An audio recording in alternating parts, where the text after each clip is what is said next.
আজকে আমি আপনাদের সামনে এমন একটা খাবার নিয়ে হাজির হয়েছি। এটা হচ্ছে ঐতিহ্যবাহী একটা খাবার, বৌয়া ভাত বলে যেটাকে। এটা বিক্রমপুরের পুরান ঢাকার একদম ঐতিহ্যবাহী একটা খাবার। একসময় এই বৌয়া ভাত ছাড়া সকালের টেবিল কিন্তু কল্পনা করা যেত না। সময় বদলেছে, কিন্তু এই ভাতের ঘ্রাণ, মায়া এখনো হারাই যায়নি। সবচেয়ে বড় সুবিধা কি জানেন? যারা প্রবাসে থাকেন বা সারাদিন চাকরি করে, ডিউটি করে ক্লান্ত হয়ে বাসায় ফিরেন, তাদের জন্য এই বৌয়া ভাত একদম পারফেক্ট। কারণ এটা বানানো যেমন সহজ, তেমনি খেতেও কিন্তু অনেক মজা। যেমন আপনার হাতের কাছে যাই আছে, ভাতের চাউল, ডাল, মসুর ডাল, তারপর হচ্ছে আপনার কয়েক ফালি আলুকে কয়েকটা ফালি করে দিলেন, কাঁচামরিচ ফালি করে দিলেন, একটা পেঁয়াজ দিলেন, একটু আদা রসুন দিলেন, আদা রসুন পেস্টটা দিলেন, তারপর এখানে একটু তেল দিয়ে লবণ দিয়ে জাস্ট এভাবে হাতে মাখিয়ে তারপরে ফুটন্ত গরম পানি দিয়ে এটা আপনি চুলায় বসিয়ে দিন।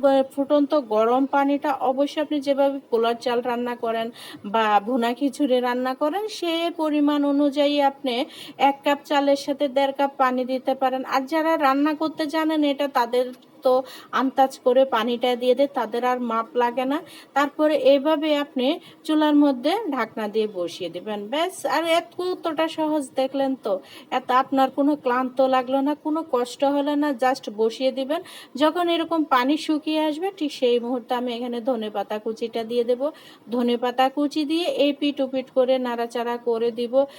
আর এটা আপনি বাচ্চাদের টিফিনে দিতে পারবেন। সকালে যখন আপনি রান্না করতে ক্লান্ত লাগে, তখন কিন্তু এভাবে রান্না করে দিতে পারেন। এটা কিন্তু শরীরের জন্য অনেক ভালো। সব কিছু কিন্তু একসাথে পাওয়া যাচ্ছে।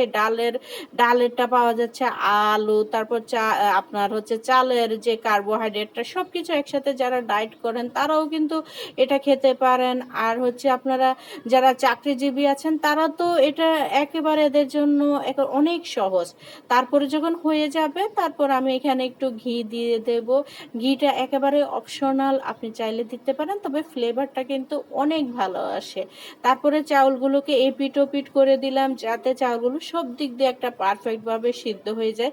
তারপর 5 মিনিটের জন্য আমি চুলা বন্ধ করে দমে রেখে দেবো। দমে রাখার পরে এবার নামিয়ে গরম গরম পরিবেশন করব।